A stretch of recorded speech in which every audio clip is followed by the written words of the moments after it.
Right, ఇప్పుడు top 4 news చూస్తున్నాం. Parliament ఉభయ సభలో రెండో రోజు గందరగోళం నెలకొంది. లోక్సభ, రాజ్యసభలో విపక్షాల ఆందోళన దద్దరిల్లింది. లోక్సభ ప్రారంభమైన వెంటనే విపక్ష సభ్యులు ఆందోళనకు దిగారు.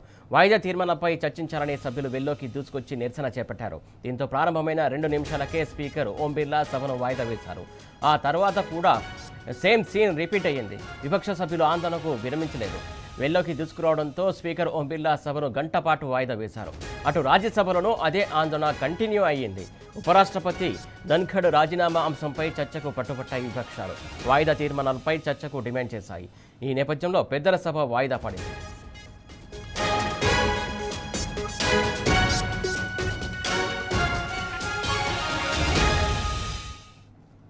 అంతకుముందు బీహార్లో కేంద్ర ఎన్నికల సంఘం చేపట్టినటువంటి ఓటరు జాబితా సమగ్ర సవరణ ప్రక్రియపై విపక్షాలు బగ్గుమంటున్నాయి. ఈసీ తీరును నిరసిస్తూ పార్లమెంటు ఆవరణలో ఆందోళనకు దిగాయి. రాహుల్ గాంధీ సారథ్యంలో మఖద్వారం వద్ద నిరసనలు తెలిపారు ఇండియా కూటమి ఎంపీలు. ఓటర్ల జాబితా అత్యవసర సవరణలను విరమించుకోవాలని డిమాండ్ చేశారు. దీనికి సంబంధించి పూర్తి అప్డేట్స్ మా కరెస్పాండెంట్ కిరణ్ అందించడానికి సిద్ధంగా ఉన్నారు. కిరణ్, చెప్పండి.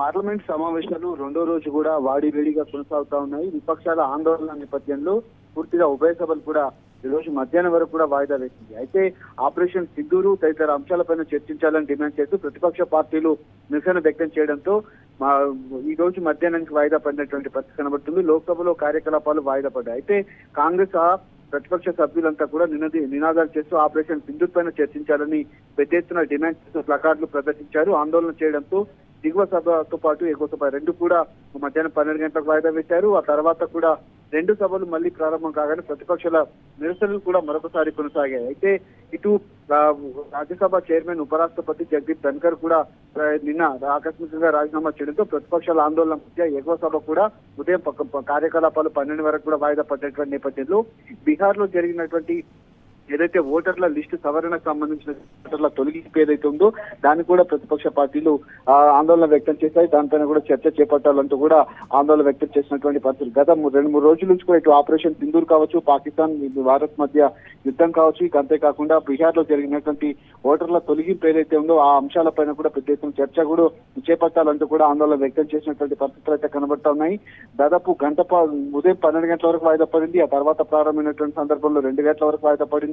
ఆ తర్వాత మళ్ళీ కంటిన్యూగా వాయిదా పడుతూనే వస్తున్నటువంటి సందర్భాలు అయితే కనిపిస్తున్నాయి. రెండో రోజు కూడా చాలా వాడివేడిగా ఈ సమావేశాలు అయితే జరుగుతున్నటువంటి నేపథ్యంలో పూర్తి స్థాయిలో సమావేశాలు కూడా జరగనటువంటి పరిస్థితులు ఇప్పటివరకు అయితే కనిపిస్తా ఉన్నాయి. ప్రతిపక్షాల ఆందోళన మధ్య 2 సభలు కూడా కొనసాగుతున్నటువంటి పరిస్థితులు అయితే మనకు కనిపిస్తా ఉన్నాయి.